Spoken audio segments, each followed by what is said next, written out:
Welcome to Home Classes. ପ୍ରଥମ ପ୍ରଶ୍ନ, ପୁଲିଚର ପୁରସ୍କାର କେଉଁ କ୍ଷେତ୍ର ସହିତ ଜଡ଼ିତ? ଉତ୍ତର ସାମ୍ବାଦିକତା। ପରବର୍ତ୍ତୀ ପ୍ରଶ୍ନ,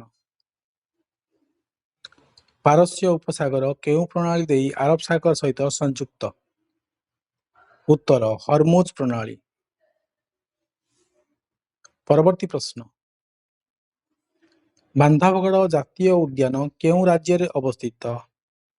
ଉତ୍ତର ମଧ୍ୟପ୍ରଦେଶ। ପରବର୍ତ୍ତୀ ପ୍ରଶ୍ନ,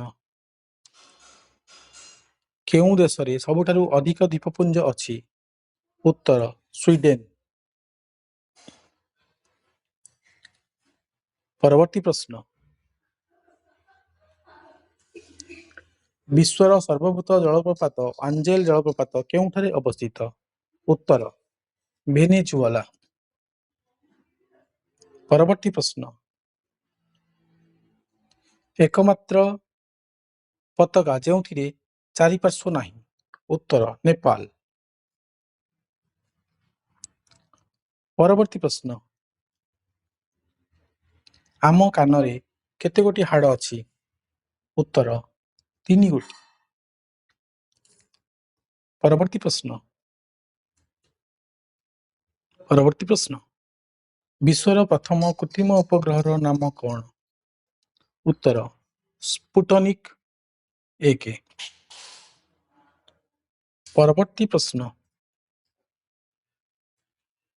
ନୋବେଲ ପୁରସ୍କାର ଜିତିଥିବା ପ୍ରଥମ ମହିଳା କିଏ ଥିଲେ? ଉତ୍ତର ମାରି କ୍ୟୁରି।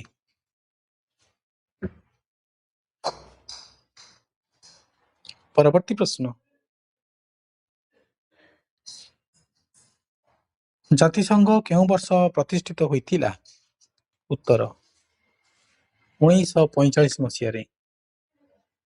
ପରବର୍ତ୍ତୀ ପ୍ରଶ୍ନ,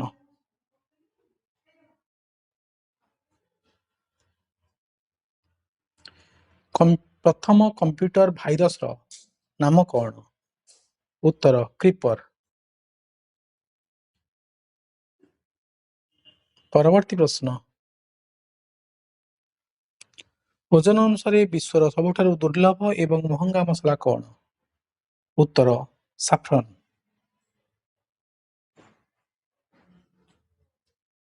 ପରବର୍ତ୍ତୀ ପ୍ରଶ୍ନ,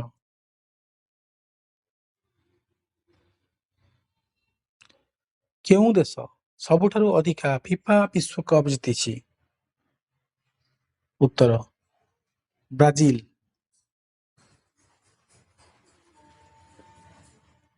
ପରବର୍ତ୍ତୀ ପ୍ରଶ୍ନ,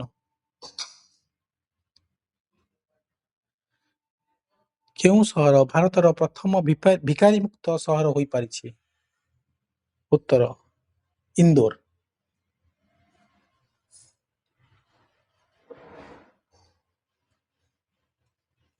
ପରବର୍ତ୍ତୀ ପ୍ରଶ୍ନ,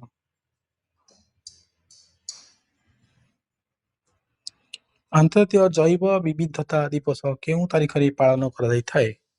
ଉତ୍ତର ମେ 22। ପରବର୍ତ୍ତୀ ପ୍ରଶ୍ନ,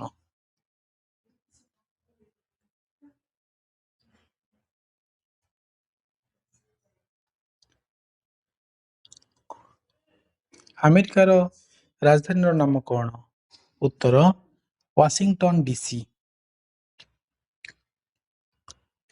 ପରବର୍ତ୍ତୀ ପ୍ରଶ୍ନ, କିଏ ଆଲୋକ ବଲ୍ବ ଉଦ୍ଭାବନ କରିଥିଲେ? ଉତ୍ତର ଥୋମାସ ଏଡିସନ। ପରବର୍ତ୍ତୀ ପ୍ରଶ୍ନ, କେଉଁ ଦେଶକୁ ଉଦିତ ସୂର୍ଯ୍ୟର ଦେଶ ବୋଲି କୁହାଯାଏ? ଉତ୍ତର ଫ୍ରାନ୍ସ। ପରବର୍ତ୍ତୀ ପ୍ରଶ୍ନ,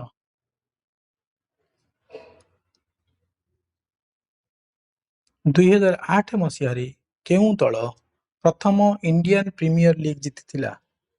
ଉତ୍ତର ରାଜସ୍ଥାନ ରୟାଲ୍ସ। ପରବର୍ତ୍ତୀ ପ୍ରଶ୍ନ, M.K. ଗାନ୍ଧୀଙ୍କର ଅଧ୍ୟକ୍ଷତାରେ କଂଗ୍ରେସର ଏକମାତ୍ର କେଉଁ ଅଧିବେଶନ ଥିଲା? ଉତ୍ତର ବେଲଗାମ ଅଧିବେଶନ 1924 ମସିହାରେ। ପରବର୍ତ୍ତୀ ପ୍ରଶ୍ନ, ନାଟୋର ଫୁଲ୍ ଫର୍ମ କଣ? ଉତ୍ତର ନର୍ଥ ଆଟଲାଣ୍ଟିକ ଟ୍ରିଟି ଅର୍ଗାନାଇଜେସନ। ପରବର୍ତ୍ତୀ ପ୍ରଶ୍ନ, ପେନିସିଲିନ୍ କିଏ ଆବିଷ୍କାର କରିଥିଲେ?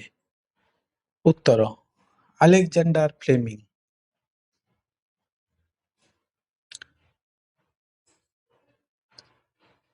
ପରବର୍ତ୍ତୀ ପ୍ରଶ୍ନ,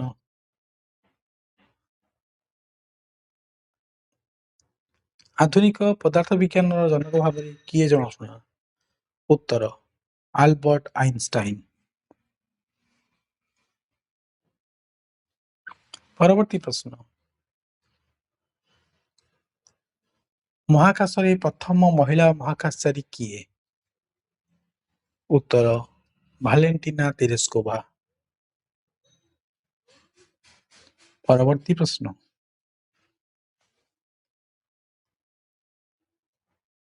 କେଉଁ ଦେଶକୁ ମଧ୍ୟରାତ୍ରି ସୂର୍ଯ୍ୟର ଦେଶ ବୋଲି କୁହାଯାଏ?